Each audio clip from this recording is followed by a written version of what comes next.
தமிழ் புனலருவியில் திளைத்து மகிழ விரும்பும் தமிழ் உள்ளங்களுக்கு என் அன்பான வணக்கம். தமிழ் கூறும் நல்லுலகத்திற்கு உங்களை அன்புடன் வரவேற்பதில் மகிழ்கிறேன்.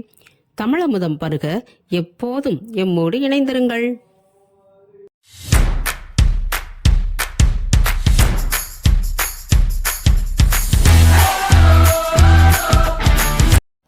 இல்லறம் அல்லது நல்லறம் அன்று என்று சொன்ன ஔவையார், மனைக்கு தலைவியான மனைவி இல்லாத வாழ்க்கை சிறப்பன்று என்றும் சொல்கிறார். குறிஞ்சி நிலத்திலே ஆடவன் தேனெடுக்கின்றான், திணை விதைக்கின்றான். இந்த தொழில்களை செய்யும்போது பெண் திணைப்புனம் காத்து அவனுக்கு உதவுகிறாள்.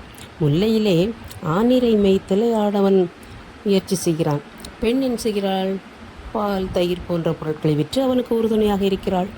மருதத்திலே உழவினை ஆடவன் மேற்கொள்கிறான். பெண் களையெடுத்தல் முதலிய பலவற்றிற்கு அவனுக்கு உதவுகிறாள். நெய்தலில் மீன் பிடித்தல், உப்பு விளைத்தலில் ஆடவன் ஈடுபடும் போது அந்த பெண் மீனையும் உப்பையும் விற்று துணையாக இருக்கிறாள்.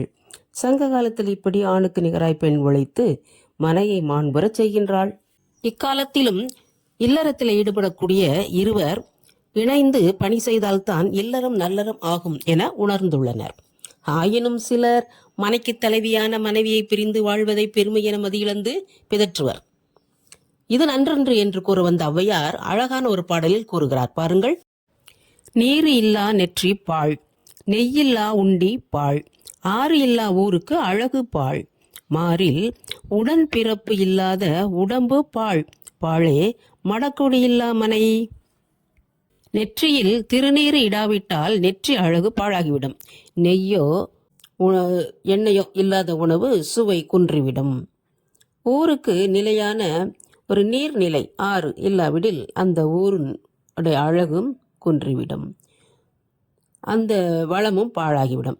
உடன்பிறப்பு இல்லாத ஒரு தனிமையான வாழ்க்கை பாழாகிவிடும், அது வாழ்கின்ற வாழ்க்கை வீணாகிவிடும். கொடி போல ஆசையோடு சுற்றி கொள்ளக்கூடிய அந்த மனைவி இல்லாத குடும்பம் வீடும் சிறப்பற்று வீணாகிவிடும். ஒரு குழந்தை போதும் என வாழும் சிலரால் உறவு போய்விடுகிறது. மனைவி இல்லாத வாழ்வில் இனிமை குன்றிவிடும், வாழ்வு துன்பமடையும். சிலர் இதையெல்லாம் உணராமல் பிறர் மனையை நாடி சென்று வாழும் பேதமையை என்னென்பது? இல்லறத்தை நல்லறமாக்க உதவக்கூடிய அந்த மனையாளை பிரிந்து வாழ்வது மடமையன்றோ? சிந்திப்போமா? மீண்டும் சந்திப்போம்.